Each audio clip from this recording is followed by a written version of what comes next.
بیوی کا شوہر کے سامنے زبان درازی کرنا۔ سوال: السلام علیکم مفتی صاحب، ایک عورت نماز روزہ کی مکمل پابند ہے مگر اپنے شوہر کی بالکل عزت نہیں کرتی اور بات بات پر اسے ٹوکتی ہے۔ قرآن و حدیث کی روشنی میں بتائیں کہ اس عورت کا اپنے شوہر سے اس طرح کا برتاؤ رکھنا کیسا ہے؟ جواب: اللہ تعالیٰ نے بیوی پر خاوند کی اطاعت فرض کی ہے۔ جب تک خاوند اسے اللہ کی معصیت کا حکم نہ دے، بیوی پر واجب ہے کہ وہ خاوند کی ہر بات مانے اور اس کے ہر حکم کو فوراً بجا لائے۔ حضرت ابو ہریرہ رضی اللہ تعالی عنہ فرماتے ہیں کہ رسول اللہ صلی اللہ علیہ وسلم سے پوچھا گیا کہ عورتوں میں کون سی عورت بہتر ہے؟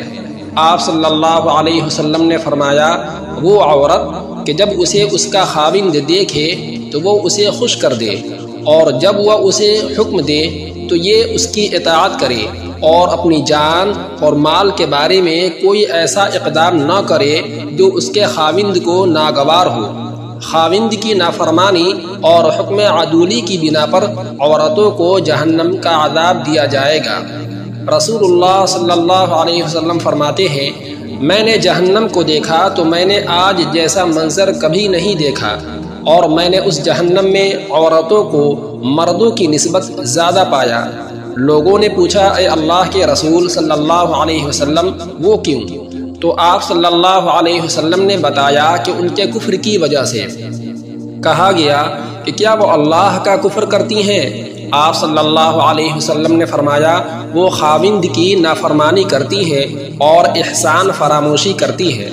اگر آپ ان میں سے کسی کے ساتھ زمانہ بھر احسان کریں، پھر وہ آپ میں کوئی ناگوار بات دیکھ لے تو کہتی ہے، میں نے تجھ میں کبھی خیر نہیں دیکھی۔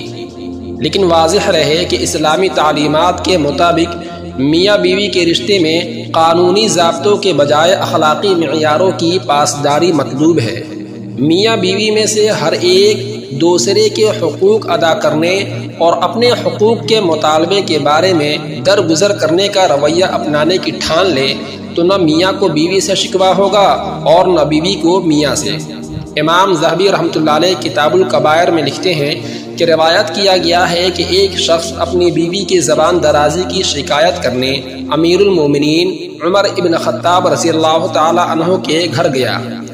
گھر کے اندر سے عورت کے عمر رضی اللہ تعالی عنہ کو ڈانٹنے کی مسلسل آواز آ رہی تھی، جبکہ عمر رضی اللہ تعالی عنہ ساکت و خاموش کھڑے تھے، پلٹ کر کوئی جواب بھی نہیں دے رہے تھے۔ میں نے سوچا کہ جب عمر رضی اللہ تعالی عنہ جو اپنی سخت طبیعت کی وجہ سے مشہور ہے اور امیر المومنین بھی ہے، ان کا یہ حال ہے تو پھر میرا کیا حال ہوگا؟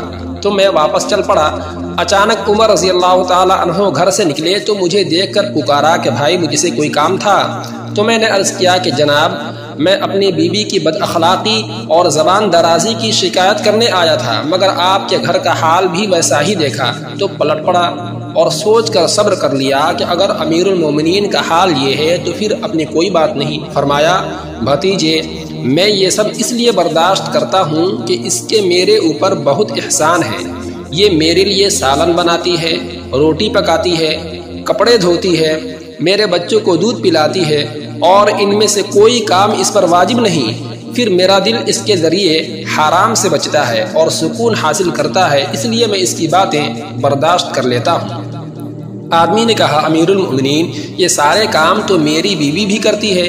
تو آپ نے فرمایا، برداشت کرو بھائی، یہ تھوڑی سی مدت کا تو ساتھ ہے۔ امام ذہبی رحمۃ اللہ علیہ نے روایت نقل کی ہے کہ آپ صلی اللہ علیہ وسلم نے فرمایا، جو مرد اپنی عورت کی بد اخلاقی پر صبر کرتا ہے اسے صبر ایوب جتنا اجر دیا جائے گا، اور جو عورت اپنے شوہر کی بدخلقی کو برداشت کرے گی اسے آسیہ زوجہ فرعون جتنا اجر ملے گا۔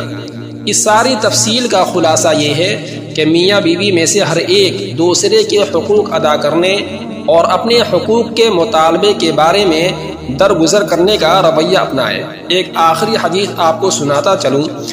رسول اللہ صلی اللہ علیہ وسلم نے فرمایا کہ اگر میں کسی کو خداوند تعالیٰ کے علاوہ کسی اور کے سامنے سجدہ کرنے کا حکم کرتا تو بیوی کو خاوند کے سامنے سجدہ کرنے کا حکم کرتا۔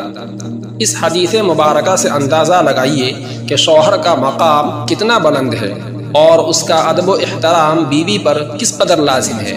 لہذا عورتوں کو چاہیے کہ شوہر کی نافرمانی اور بے ادبی کرنے سے بچے۔ اللہ رب العزت ہم سب کو دین کی صحیح فہم عطا فرمائے، آمین۔